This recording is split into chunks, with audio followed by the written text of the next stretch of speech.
that still existed in the area. Gotcha. So we have, they're in the city of Troy. There are actually 6 school districts represented. Obviously, Troy is the largest. Troy, Avondale. Avondale, right? Warren Con.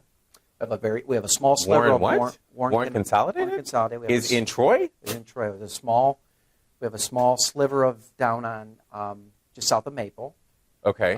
We have a little bit of Royal Oak, Bloomfield, Birmingham. A little bit of Royal Oak. We have a little bit of Royal Oak. I'm trying to think, where does Troy even touch Royal Oak? Down. We go south of Maple. We go actually. Oh yeah, duh. Yeah, Main south Street. Of Maple there. Yep. Wow. Very small. Okay, so you said Royal Oak, Warren Consolidated, Troy. Bloomfield, Birmingham.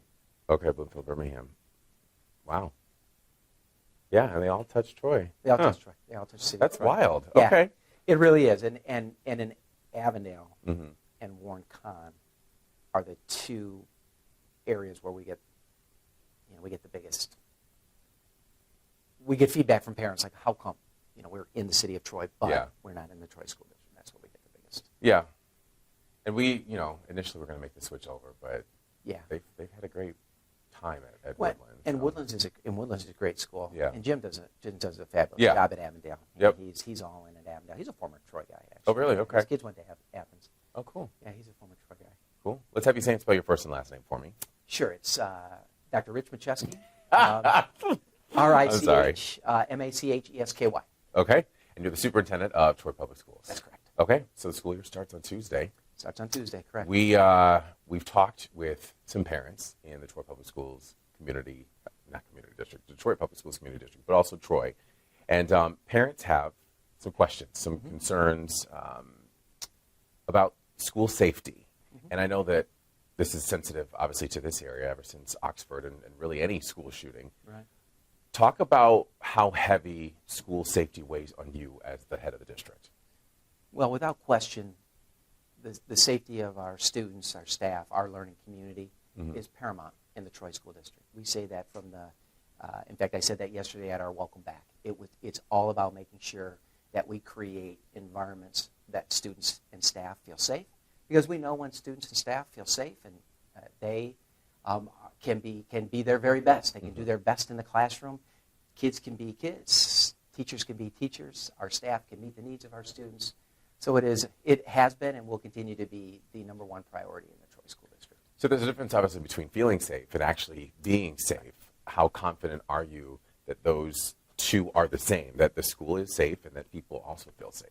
Yeah, I'm very confident that the measures that we put in place in the Troy School District will provide a level of comfort and safety for our students and staff. And it's really, there's 2 important components to school safety. The first and the most important from my perspective is what we do from a prevention standpoint. Mm-hmm. It's making sure that we have the appropriate adults in place to develop the relationships with students, because we know at the end of the day, it's all about creating relationships with students. So we have spent millions of dollars working with the local, with the city of Troy, the Troy Police Department, adding additional school resource officers. We have added additional counselors. We've added additional social workers. We've invested in training for staff around safety protocols. So that, in our mind, is first and foremost. It's the prevention. It's providing the adults necessary to develop the relationships with kids. Mm-hmm. And then beyond that, the next step is how do we make sure that physically our buildings are safe? Right. And so to that end, the Troy School District has invested additional millions of dollars in making sure that we have secure entrances at every one of our buildings, that you can't just walk into a building, you have to be buzzed into a building, investing in video cameras across our buildings, investing in a night lock device so that we can quickly lock down our doors within our school buildings. Again, investing in having additional school resource officers. I mean, that goes both ends. That's the precaution and prevention side, but that's also the physical side, that presence that they provide here in the Troy School District. Gotcha. And I want to hear this from you specifically, because we see some schools that have metal detectors, some schools that don't. As superintendent, how do you make that determination, whether you want all schools to have metal detectors, whether you want certain ones? Is that something you've ever considered? Are there schools that have metal detectors within Troy Public Schools? And then when you look at other schools, how does that make you feel? How does that factor into Yeah, your decision? and it's a good question. It's a question that following Oxford and following some other unfortunate incidents across the United States we've been asked. And my response to that is, I want to invest our resources in what I know and what our police officers, our local experts tell us is the most impactful. And we know what is most impactful is not necessarily over-hardening our facilities. It's really about making sure we're investing in the people. It's the relationships. It's make sure we have adults connect with kids. When adults know kids, when kids know their classmates, they know when individuals are struggling, they tell us. And that's when we can intervene. So we'd much rather spend our money in that area because we think that's the biggest return. I understand why school communities invest in metal detectors. We have none here in the Troy School District. We have had that conversation with our Board of Education. That is not something that our board nor our local police experts tell us is necessary here in Troy. And so, again, I understand why people do it, but here in Troy, we've decided to invest our money in people. Gotcha. I mean, yeah, you covered a lot of the things that are on here. The physical infrastructure, the money that's been spent. What is ALICE training? So ALICE is a protocol that is well known across the United States. We actually have, we have administrators in the school district. We have 55 administrators that were actually trained as ALICE certified trainers last week. It's a two-day, very significant training. And really what ALICE is, it's a protocol that helps us to train our students and staff in how we can take responsibility for keeping our buildings and our classrooms safe. Okay. It is about empowering staff and empowering students to keep themselves safe in the event of an emergency. And so it's widely known across the United States. And it's something that we got involved with over 6 years ago in the Troy School District. We were one of the first school districts to be fully ALICE trained as a school district. And the state requires that we train students on an annual basis on tornado drills, on fire drills, but also school safety drills. And it's the ALICE training that provides us a framework and a protocol to help our students make the best choices around being safe in the event of an emergency. So some of the parents that I spoke with wanted to know the communication between the district and them specifically as a parent. Whenever there's a threat, and I don't mean necessarily just a gun threat, but whenever there's any type of incident at a school, are they being communicated with? How are you determining what rises to the level of we need to send out a note to all people in the district, all people at the school, all parents, whether we need to talk to the media about this to get this word out? How are you determining the communication about incidents that are happening within your schools so that parents know whether or not their kids are or were safe during that incident? Sure. No, and that's an excellent question. And communication from our perspective as a school district is paramount. It's making sure that we are a conduit to our parents, that we are transparent in our communications, that our parents can trust us when we communicate with them. We are on the side of over-communicating, I think, with our community. Okay. We've got an exceptional communications director, Carrie Birmingham, and we are sometimes told by parents, you might communicate a bit too much, but we think over-communicating is better. So if ever there is an incident in a school that rises to the level, for instance, where we have to have police intervention, or there's a threat to the safety of anyone within the school, we will communicate that, in some cases with just that particular school community. If it is something that rises to the level of potentially impacting the larger school community, we will communicate that to the larger school community. We have both internal abilities to communicate and then, of course, our external abilities to communicate. But our philosophy, and our board supports this philosophy, is it's better to over-communicate. It's better for our folks to know that we're being transparent. They can trust us. When something is important, you will hear from us. If you don't hear from us, know that that's something that is of a sensitive nature, potentially, that is being handled appropriately with our local police. There's some things we can't say for the sake of FERPA reasons with our students and their families. But where we can, we do. and we think that's the most prudent course of action. So what things do you want parents to know? So, for example, when there is communication that rises to the level of an emergency, and I realize that I have a child that's at that school, and I'm wondering if my child is in danger, what do you want parents to do in emergency situations? Do I need to come there and pick my child up immediately? Do you want me to wait because you guys are handling it and making sure that all kids are safe? You have buses necessary and police responding? Do I, as a parent, need to find a way to rush into the school myself? What do you want parents to know when it comes to protecting their own child when that communication does happen or a serious incident happens? Sure. I mean, you're a parent. I'm a parent. I'm a grandparent. Those thoughts go through our minds, of course, Right. Given the events that have occurred across our nation and even here locally. What I would want our parents to know is that they can trust that we, as a school district, have personnel that are trained. We have trained trainers here in the Troy School District. We are always in close communication with the Troy Police Department and first responders. If there's an incident, know that the Troy Police are on site. There is a command and control aspect of what's occurring. And when it's appropriate for parents to be reunited with students, they will be contacted and they will be given the appropriate information as to where and when that can take place. The last thing we want is our community, for all the right reasons, converging on an emergency situation, creating more challenges for the police and local law enforcement. So it's best to allow local law enforcement to inform us how we best inform our public as to how they can, number one, know that their children are safe, because that's first and foremost our priority, but then also know when it's safe for them to be on site and us, if it were necessary, reunite families. Okay. There have been a number of school shootings all across the country for years, for decades. Yeah, unfortunately. When one hits close to home, sometimes changes are made even because of the proximity.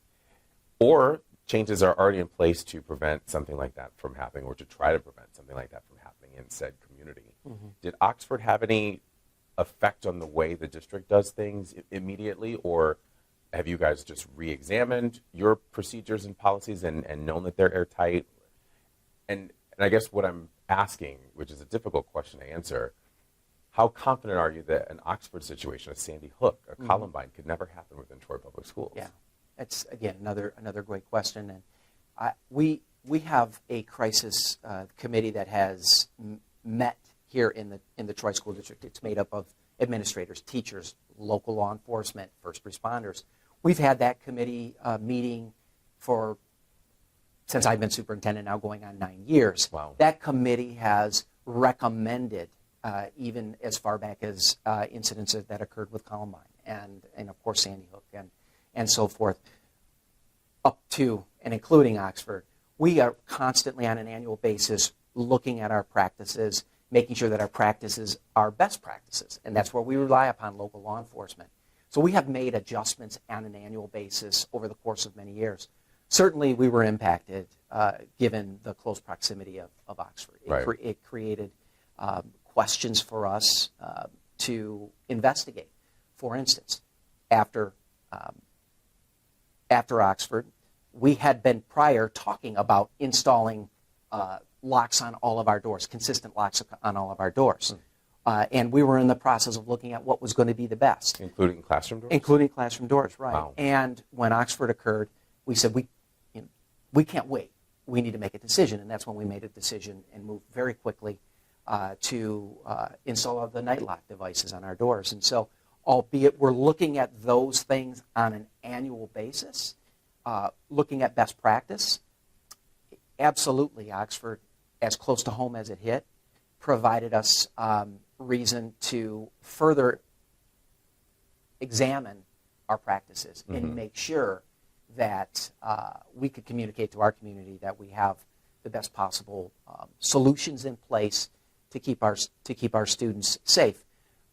That same crisis committee and in a conversation with our board, we recognized that we needed more adults in our organization to help support the needs of students. So that's when we made an investment in hiring more counselors, more social workers, because we believe that's also a huge component of our success moving forward. Unfortunately, no one can say what might occur in a community, but I can certainly say here in Troy that we have invested in people. Mm-hmm. We've invested in physical equipment that I believe provides us the best opportunity to keep our students, our staff, our learning community safe. Sounds like you guys have done a lot to make parents feel comfortable going into this new school year. The locks on the classrooms, they lock from inside. They lock from inside, correct. Wow. Yeah. So if there's a threat and teachers know about it, they can lock their classroom door to prevent somebody from coming inside. They can physically lock the lock, and then there is another device called the night lock that they can put on that door. That is a device actually that was available in Oxford, and the reports from Oxford were that worked. And obviously, when we hear from those folks that worked, that's something that we wanted to make sure that we were investing in as well. So that prevented the shooter from going into additional classrooms? They believe so, yes. Wow. Yeah. Have you spoken with anybody from Oxford in administration? We keep in close touch with folks. We have friends. I mean, I have friends across the county, and Gotcha. I have friends that work in Oxford that are administrators in Oxford. So certainly I've had conversation with them about their experience and just also how are they doing?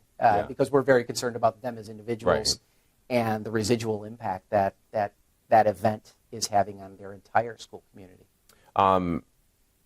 There's other physical security updates and things that are in place that you can't communicate about, you can't talk about. Yeah. Tell me why.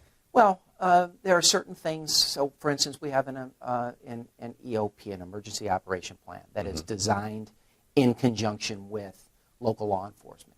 There's certain things that we don't necessarily want the general public to know because it's specific to how we make sure we move students from one space to another space, a safe space, where they might be reunited with parents, for instance. And those are actions that we don't necessarily want the public to know. It's not necessary for the general public to know for the safety of all of the individuals involved. Let's talk about this bond proposal that's on the ballot in November. What is that about? Appreciate you asking. Yeah, we were very fortunate in Troy School District in 2013. This community supported a $125 million bond. Much of that was focused on safety and security, improved secure entrances at all of our buildings, upgraded cameras, technology, and so forth. This bond that we're putting in front of our community in November is a $555 million bond that we're focusing on. Safety and security is paramount, as I indicated initially. We're going to focus much of those dollars on continuing to provide safe and secure schools for our students and our staff. Upgraded technology is going to continue to be a focus. Upgraded accessibility, sustainability is a part of that ask of our community. Okay. But always, again, paramount is safety and security. Okay. Anything else that you want to add? No, I appreciate you. Appreciate you giving me the opportunity. Fantastic. I think we covered everything on here. You can thank Carrie. She's very thorough. Very thorough. She's very thorough. She's good at what she does. Excellent. Yeah. Well, I mean, you asked a lot of good questions. Let me just run, or you want to prompt me? I'll prompt you. Okay. Yeah. Give me a clap. Thank you. All right. All right. Let's have you say and spell your first and last name. Nikolai Vitti, Nikolai Vitti. Superintendent, DPSCD. All right. So tell me, we're going into the new school year. How are you feeling? Excited. I don't think I've been this excited about a school year since maybe 18, 19. The pandemic has been heavy. When you think about the last 2 years and a quarter with the pandemic hitting and affecting school March 2020, felt like 80, maybe 70 to 80% of my time, and I would say that refers to our principals and teachers as well, has been managing COVID. Yeah. Whether it was testing, mask, not mask, how do you feed families who are online, how do you get laptops out, internet access, shifting curriculum online. It was a lot. Yeah. And then, through that process, we just were not doing what we normally do, which is engage kids in the classroom, and not only deal with academic needs, but social emotional needs as well. So, if you do this work for the right reason, it's about kids. Yeah. And it's about making sure that they're reaching their God-given potential. And through this pandemic, I think we've done everything we could, but it never felt quite fulfilling that you were meeting that mark. And so this year, I feel like we are going to move into a more normal year where we're not testing, we're not masking. The COVID is always going to be present, but not managing it the way we have the past 2 years, and we can just get back to focusing on student achievement and school reform. So then you have a school shooting not too far from Detroit, about an hour or so away. Yeah. How does that weigh on you as the head of the school district in making sure the kids here are safe? Yeah, that's heavy as well. But I actually believe that that has become, so managing school safety has always been an issue. And you can't get, our number one, I think, priority is keeping children safe when they're in school. And that's always been the case, before the rise of school shooting to where we are now. I think where we are now is there's a legitimate increase in anxiety and questions about what our school's doing to keep students more safe than they even did before. So what are and you doing? And I think we own that responsibility. So that's my responsibility as superintendent. It's the responsibility of our faculty and staff across 100 schools. And it's also parents' responsibility and students' responsibility. And I think all three, if you will, parties need to be equally responsible to making sure students are safe. And I wouldn't say that it's about doing something differently this year. It's about continuing to do what we have been doing better. So, one, all of our neighborhood high schools and the large exam schools like Cass, King, and Renaissance will have a officer assigned to those schools. All of our schools, even small elementaries, either have a security guard or a greeter. All of our elementaries and K-8s have a buzz entry system where the person inside, whether they be at the front desk or the office, will see the person trying to get in the building through a camera, and then obviously buzz them in if there's no threat. 80% of our schools have metal detectors. The ones that don't, the families and parents have said they don't feel one is necessary based on previous incidents or those most recently. Every school has an active shooter protocol that's reviewed. It was reviewed last year by the faculty and staff and parents. It'll be reviewed again at the beginning of this year. We do more drills than the state's requiring us to do. We post those drills and when they happen on the website so all of our parents can know about it. I think we've improved over the last year dealing with threats. I think that's been the major change. If you say, well, what's changed since Oxford? It's how we deal with threats. So when students make a threat on an assignment, or there's a threat made on social media, or one student says something to another student about a threat, we take each of those extremely seriously. And we're reporting that out to families and staff that it happened. I think even if you look 2 years ago before the pandemic, I couldn't tell you that every one of those threats were actually shared with, now if it was something extreme with a weapon, yes, of course, but even some minimal threats, I think are taken much more seriously now and with more sensitivity, and they have to. And so starting last year, I think we did a better job of investigating the threats and even removing students from certain schools if the threats were legitimate. Okay. So you mentioned 80% of the schools have metal detectors, and the 20% that don't have them, the parents of students that go to the school have determined that they don't want that in the school for whatever reason. How do you feel about metal detectors in schools? Yeah. And for those 80%, how did you determine that was necessary? Well, for the most part, historically, DPS, now DPS-CD schools have had metal detectors. So metal detectors isn't really new to the landscape of our schools. So the metal detectors that were in schools, we kept them there. Unless families, through the principal, said, we don't want a metal detector any longer because we just feel it creates a prison type of environment, and our kids don't feel safe with them, or our parents don't. So I've asked all principals last year in the spring to engage their communities to revisit the metal detector issue. Okay. And I've asked them to do it again going into this school year. My personal opinion about metal detectors is I understand why families, students, and even faculty want them. Mm-hmm. You know, I was a former principal in Miami, and we did not have a metal detector, but a lot of our schools did. I don't believe that a metal detector is a silver bullet in preventing a mass shooting, or even bringing a weapon in school. I think it can deter it, mm-hmm. but it's not a foolproof kind of scenario.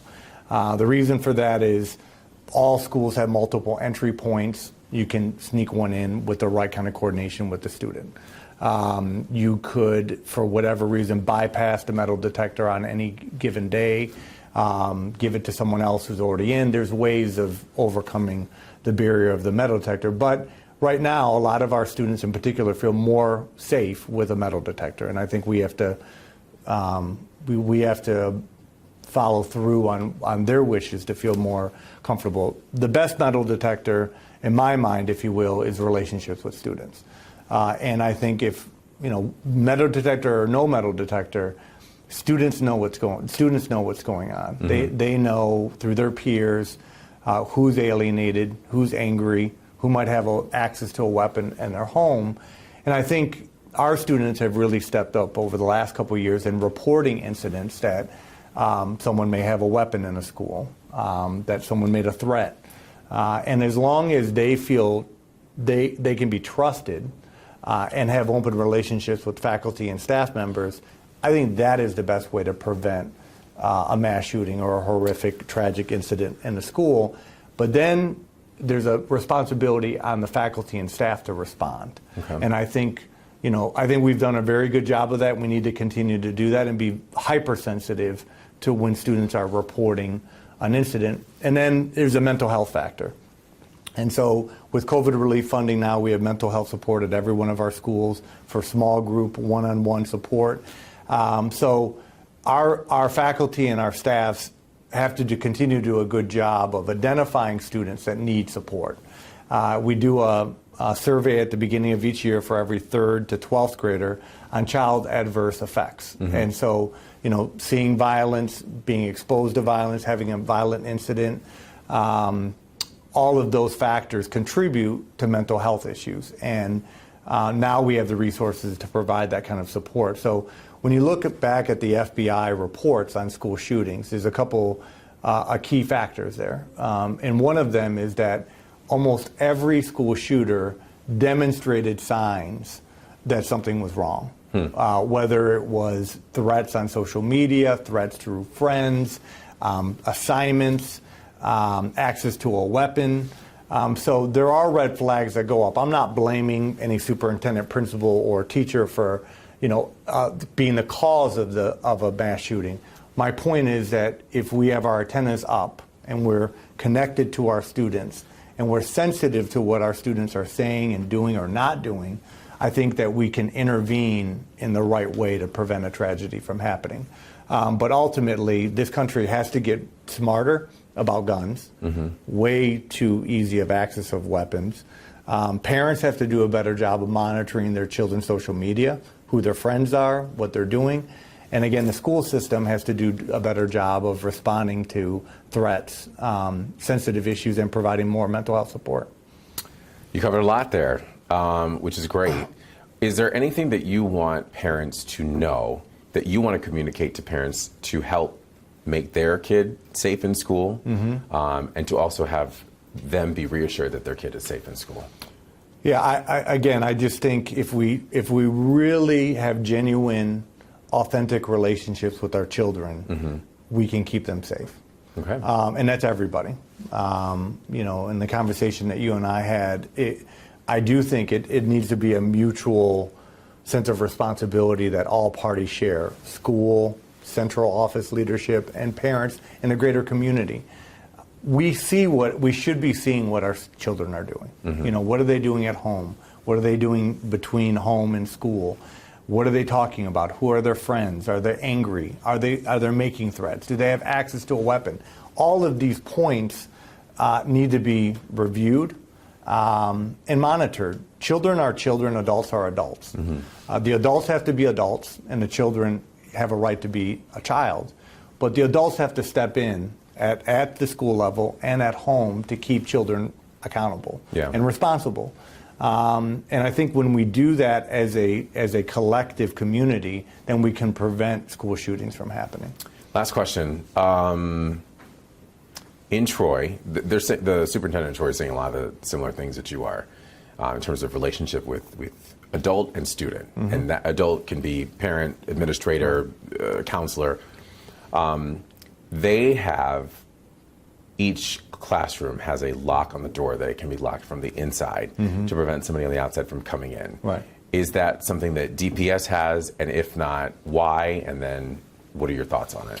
Yeah, I couldn't tell you that every classroom at this point can be locked. I would say the vast majority can. Okay. Our challenge is that on average our buildings are 60 years old. And so knowing the age of those buildings, the whole thought of a active shooter was incomprehensible, back 60 years ago.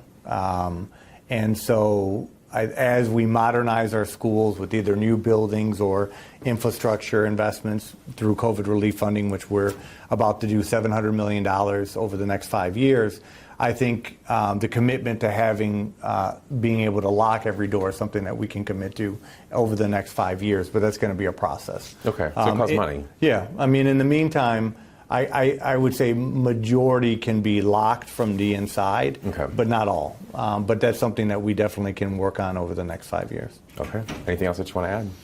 No, I would just say, daily attendance is important. What we saw last year with really just the challenges of COVID, online learning, we saw an increase in chronic absenteeism.